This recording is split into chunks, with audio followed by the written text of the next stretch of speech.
राष्ट्रवादी काँग्रेसकडनं रुपाली चाकणकरांना विधान परिषदेवर संधी मिळण्याच्या चर्चांवर त्यांच्याच पक्षातल्या रुपाली ठोंबरे यांनी आता सवाल उपस्थित केलाय। एकाच महिलेला किती पद देणार असा प्रश्न आता ठोंबरेंनी एक्सवर एक पोस्ट करत विचारलाय। तसंच पक्षातल्या इतर महिलांना सुद्धा समान संधी द्यावी अशी विनंती त्यांनी अजित पवारांना केलेली आहे। पोस्टमध्ये त्या नेमकं काय म्हणतात आपण पाहूया। एक व्यक्ती एक पद या न्यायानुसार अजितदादा न्याय नक्की देतील असा विश्वास। एकाच महिलेला किती पद देणार? कालपासून बातमी वाचत आहे, बातमीची शहानिशा देखील केली।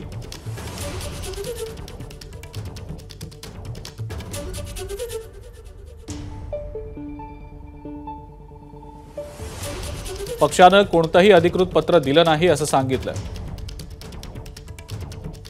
पक्षाला कळकळीची विनंती असेल, राष्ट्रवादी काँग्रेसमध्ये इतरही महिला आहेत।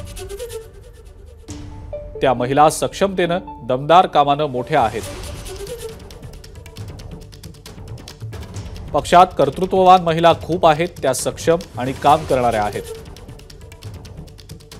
त्या महिलांचा विचार करावा, इतर महिलांना समान संधी द्यावी ही विनंती असेल। एबीपी माझा, उघडा डोळे बघा नीट।